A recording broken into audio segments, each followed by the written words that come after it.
കാപ്പ ലിസ്റ്റിൽ ഉൾപ്പെട്ട പ്രതിയെ 21 കിലോഗ്രാം കഞ്ചാവുമായി ഇടുക്കി എക്സൈസ് സംഘം പിടികൂടി. ബൈസൺ വാലി 20 ഏക്കർ കളക്കാച്ചി വിളയിൽ മഹേഷാണ് എക്സൈസ് സംഘത്തിന്റെ പിടിയിലായത്.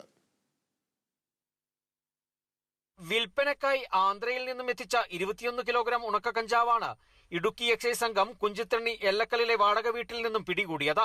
ഇടുക്കി എക്സൈസ് സർക്കിൾ ഇൻസ്പെക്ടർ മിഥുൻലാലിന് കിട്ടിയ രഹസ്യവിവരത്തെ തുടർന്നാണ് പ്രതിയെ വീട് വളഞ്ഞ് മൽപ്പിടുത്തത്തിലൂടെ കീഴ്പ്പെടുത്തിയത്. 6ഓളം ക്രിമിനൽ കേസിലെ പ്രതിയാണ് പിടികൂടിയ മഹേഷ്. മുൻ കഞ്ചാവ് കേസിലെ പ്രതിയായ മഹേഷ് എന്നയാൾ കുഞ്ചിത്തണ്ണി എല്ലക്കൽ മഠം ഭാഗത്ത് വീട് വാടകയ്ക്കെടുത്ത് കഞ്ചാവ് വിൽപ്പന നടത്തുന്നതായിട്ട് വിവരം ലഭിച്ചിരുന്നു. അതിൻ്റെ അടിസ്ഥാനത്തിൽ നമ്മുടെ പാർട്ടി ആ വീട്ടിലെത്തി 20 കിലോ കൂടുതൽ കഞ്ചാവ് കണ്ടെത്തി കേസെടുത്തിട്ടുള്ളതാണ്. അപ്പോൾ ഈ കഞ്ചാവ് പാക്കറ്റിലാക്കുന്നതിനായിട്ട് അനവധി സിപ്പ് കവറുകളും ഇത് തൂക്കി കൊടുക്കുന്നതിന് ത്രാസ്, പിന്നെ അവൻ്റെ മൊബൈൽ ഫോൺ എല്ലാം കസ്റ്റഡിയിൽ എടുത്തിട്ടുണ്ട്. അപ്പോൾ ഇതിൽ കൂടുതൽ പ്രതികൾ ഉൾപ്പെട്ടിട്ടുണ്ടോ എന്ന് ടിആർഎ മൊബൈൽ ഫോൺ പരിശോധിച്ചിട്ടേ അറിയാൻ കഴിയുള്ളൂ. അപ്പോൾ അതിൻ്റെ അന്വേഷണം നടന്നു വരികയാണ്. മൊബൈൽ ഫോണിൻ്റെ CDR മറ്റും എടുത്തതിന് ശേഷം അതിൻ്റെ വിവരങ്ങൾ അറിയാവുന്നതാണ്. Shaji James, SB Vijayakumar, Nebu, Thomas John എന്നിവരുടെ നേതൃത്വത്തിലുള്ള എക്സൈസ് സംഘമാണ് പ്രതിയെ പിടികൂടിയത്.